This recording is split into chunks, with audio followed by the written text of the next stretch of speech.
It was a pretty normal thing to ask of a cat. Catch the rat and get your reward. I moved recently, and somehow I got a rat in my stuff. The apartment I had moved from was kind of a dump, but I'd never had a problem with rats. So when I opened the box and out came a big black wharf rat, I nearly had a heart attack.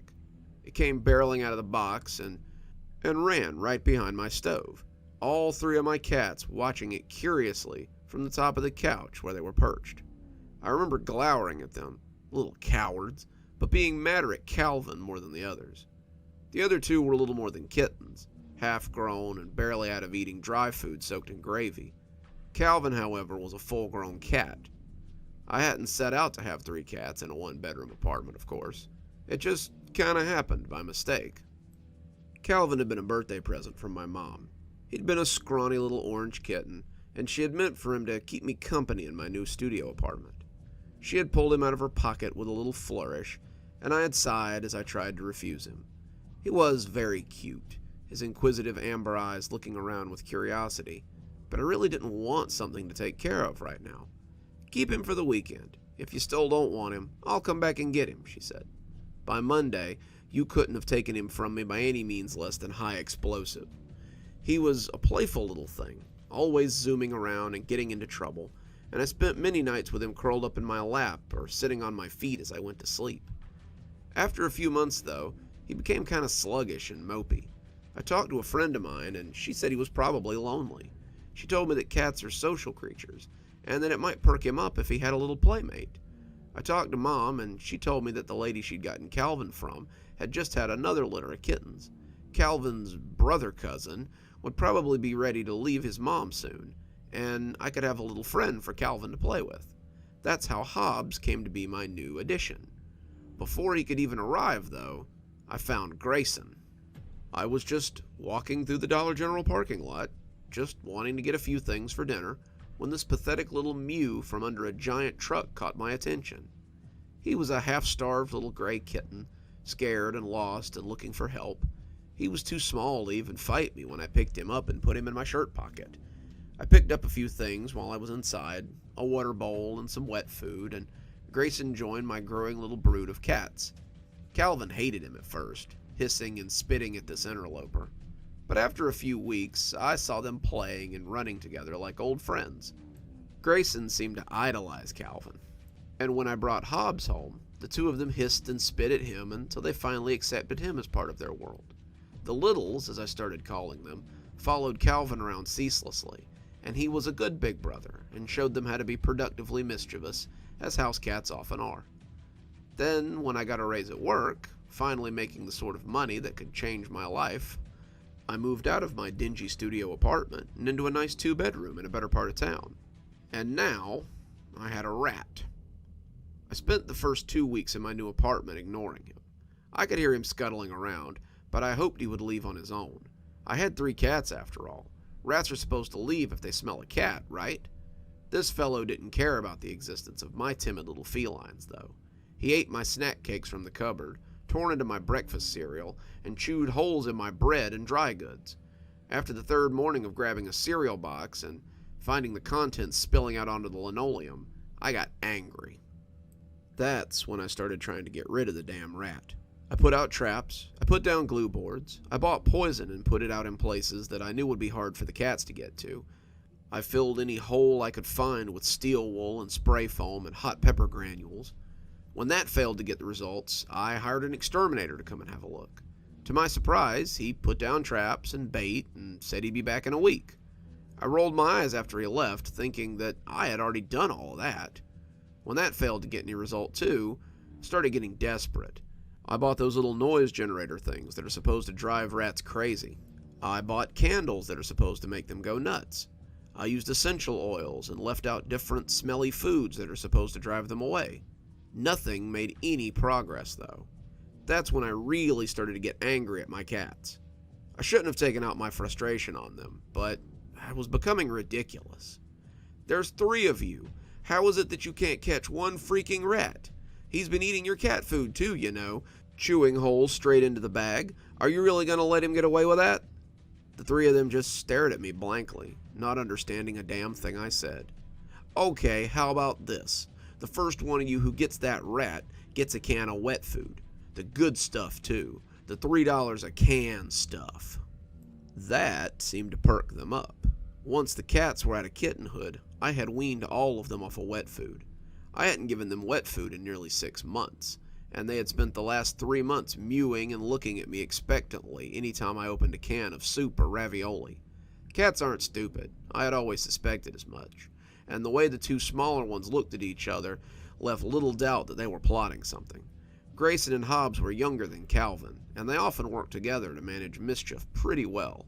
Calvin, on the other hand, looked thoughtfully and stared off at the kitchen. Later that night, as I curled up in bed, I noticed that Calvin was missing from my usual cuddle pile. Grayson was sprawled across my chest, Hobbes laying on my pillow as his fluffy body lay across the top of my head, but Calvin's comfortable weight was absent from my legs. Calvin had slept across my legs every night since he'd come to stay with me, and it was strange now to be thinking about sleep without him there. I called him, patting the bed and pss-pss-pssing at him, but he refused to come to bed. Finally, I just rolled over and went to sleep. He'd turn up. When he finally turned up, it was to show me the dead wharf rat dangling from his teeth. I woke up slowly as the big yellow cat put his paws on my chest. I opened my eyes and saw the dead rat hanging inches from my face.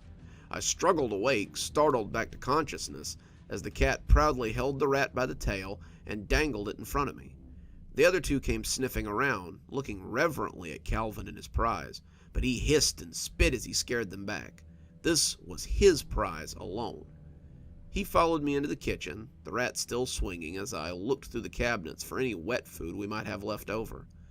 I found a can of Old Fancy Feast, something I had picked up for a special occasion, and when it went plop into the bowl, he dropped the rat and began to eat.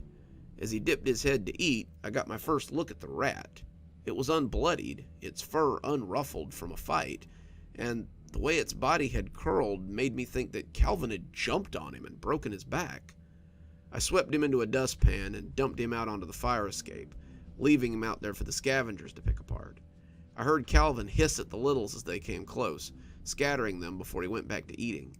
I reflected that it might have been a mistake to introduce Calvin to wet food again. Calvin had, after all, been the hardest to break. He had never really had it before the kittens came into the house, to my knowledge. He'd been big enough for dry food when Mom brought him to me. Until Grayson had come, he had never had a taste. Grayson had been small, much smaller than Calvin, and I had quickly learned that they could not eat anywhere near each other.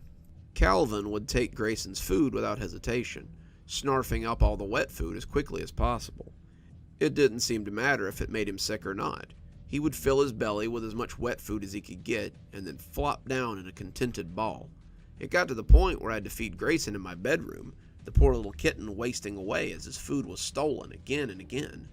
I did the same with Hobbes, but Calvin still seemed to find a way to take their food sometimes. Calvin was sneaky, and when his amber eyes found something they wanted, he tended to get it. I should have known when he flopped over, his belly full, that this wouldn't be the last. The next night, as I was getting ready for bed, I walked into my room and yelped in horror as I nearly tripped over a second dead rat. This one was a little smaller, a little more normal rat-sized than the wharf rat Calvin had brought me the night before.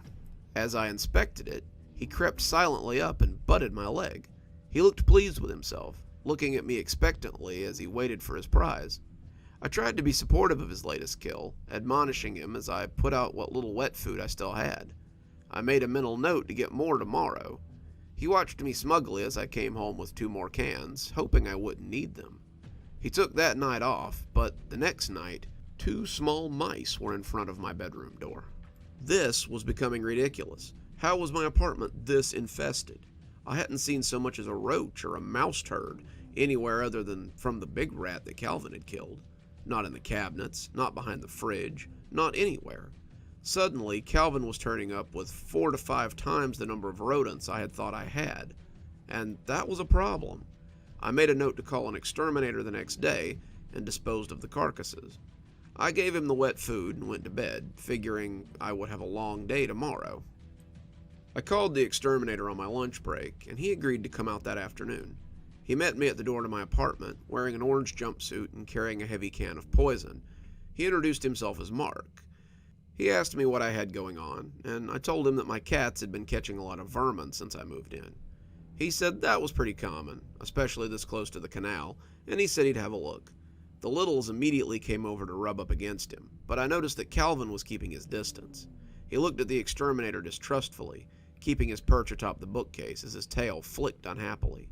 Mark set to work immediately, checking under the counters and shining his UV light around as he tried to find the rat's sign. He went through the kitchen, the bathroom, my bedroom, and finally checked the living room before making his way into my office. He said he hadn't found any rat sign, other than a small amount of scat under the sink. He said it looked like a single rat might have been here briefly, but that would explain the stowaway I found in my belongings. But what about the other three? I asked. Mark shrugged. No clue. I'll come back in a week and check the glue traps, but I don't think I'll find anything. I told him I'd call him if anything changed, and he left after a few more pets from the littles and a few more glowers from Calvin. That night, Calvin came up with another rat. I praised him again, but I was beginning to wonder where he was coming up with all these rats. By the end of the week, it was really starting to get out of hand. Calvin had brought me a total of 10 rats throughout the week, as well as 2 roaches and a grasshopper. He had eaten wet food every night that week, and the littles were clearly starting to feel some sort of way about it. They woofed down their dry food, but I could see a lot of hooded glances towards Calvin as he dined on canned food. I was tempted to give them all wet food, but that would only make it harder to break the cycle once the rats stopped appearing. No, eventually Calvin would stop finding rats and bringing them to me, and the whole thing would just go away. Then, Hobbes decided to change the game. After feeding everyone and making sure their water bowls were full one night, I was heading to bed when I stopped in front of the door and looked for Calvin's latest offering. Calvin had been leaving me offerings there since the first night he had brought me the giant rat, and tonight was the first night in a while that I hadn't almost stepped on a dead mouse or a rat on the way to bed.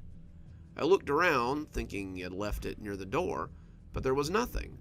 Calvin came up then, looking proud of himself, but seemed confused when he couldn't find anything.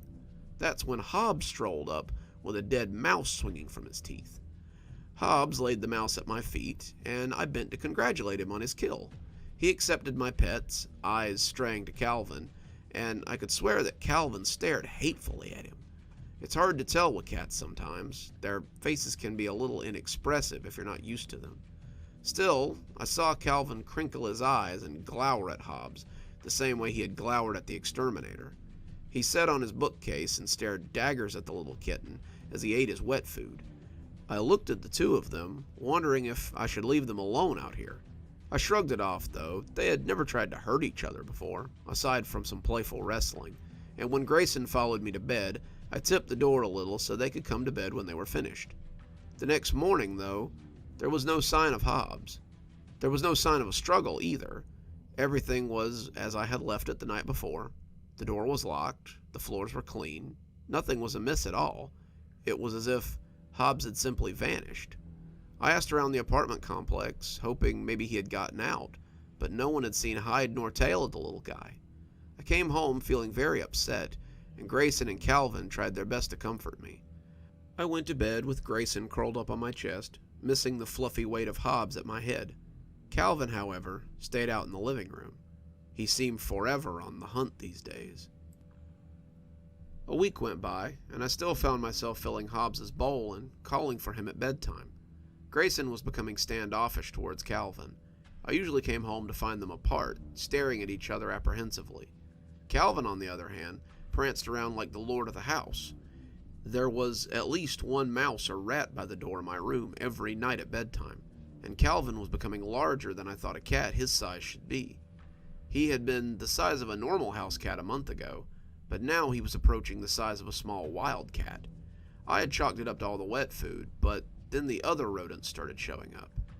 On Monday, Calvin brought me a white rat. Calvin had started bringing them to me himself, lest we have another Hobbes incident where someone else took credit for his handiwork. When he set it down, I remembered thinking that it seemed oddly filled out for a wild rat. The rat had been taken care of and looked as though it had been fed regularly. I gave Calvin a hard look, but He only looked at me mildly with those amber eyes as if to say, "It's a rat, wet food now." I sighed and opened him a can, Grayson following closely at my heels as we went to bed. On Tuesday, Calvin brought me a squirrel. It was clearly a squirrel, though the tail had been chewed off. It wasn't a baby squirrel either, or some half-starved yearling. This was a full-grown squirrel that my cat was trying to pass off as a rat. I gave him the food, but I told him not to lure squirrels into the house anymore. He pretended to listen, relishing his wet food as he ate. On Wednesday, Calvin brought me a hamster. There was no disguising this one. He was red and white, his little cheeks stuffed with seeds, and by this point, I was making excuses. Maybe it had crawled in from the vents. Maybe someone's pet had gotten loose and wandered into the apartment. There was no way Calvin could get out of the apartment, right? On Thursday, Calvin brought me a guinea pig. He didn't even try to hide his smugness this time. Calvin flopped the fat little sausage of a rodent down and looked up at me expectantly. His eyes, had they always been that color? I remember them being more amber than crimson. Maybe it was a trick of the light. Perhaps I was just seeing things. My hands shook as I opened the can, and I closed the door this time as I went to bed. Calvin had grown another 3 inches seemingly overnight, and I was having a harder and harder time discerning his growth patterns without apprehension.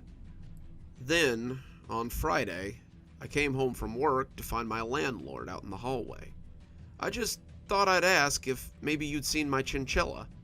I told him I didn't know what a chinchilla looked like, to be honest, and he sighed. "It's my daughter's. It's missing. I paid over $1,000 for that little monster, and now he's just suddenly disappeared. If you see him, please let me know." I was waiting for Calvin that night when he came trotting in, the chinchilla holed snugly between his teeth.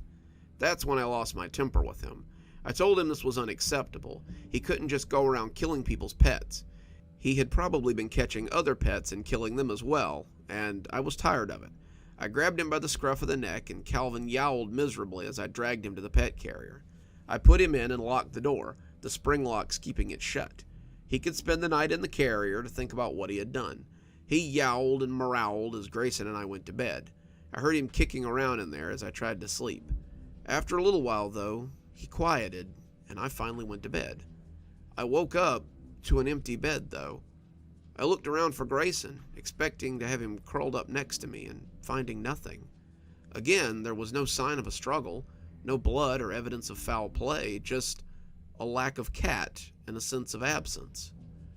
I left the room, my eyes inevitably straying to the cat carrier in the corner as I searched the house for Grayson.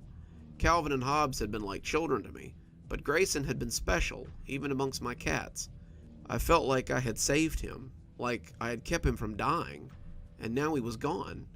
I had to halt my search to stop myself from sobbing more than once. After I'd checked every room in the house, every hiding place, every nook and cranny, I turned my attention back to the pet carrier. It had been silent the whole time, unmoving and seemingly empty. I moved in slowly, not sure what to expect. Was Calvin dead too? He had spent a lot of time last night yowling, and now he was as silent as the grave. I bent low, putting my face near the mesh and looking in to find nothing. The pet carrier was empty. I jumped when someone knocked on my door, their thumping sounding frantic. It was the landlord again, and he looked very pale.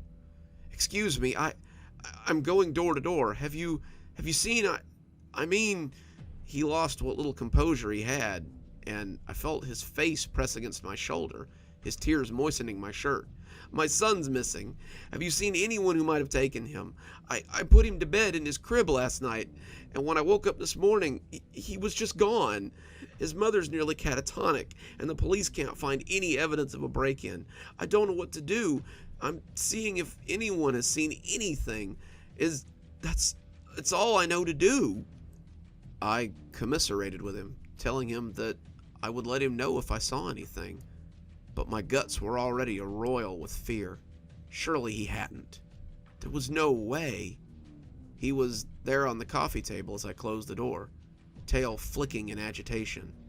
There was something in his mouth, something thick and pink, and as he rose up and sauntered over to me, I backed away, not wanting to see what it was.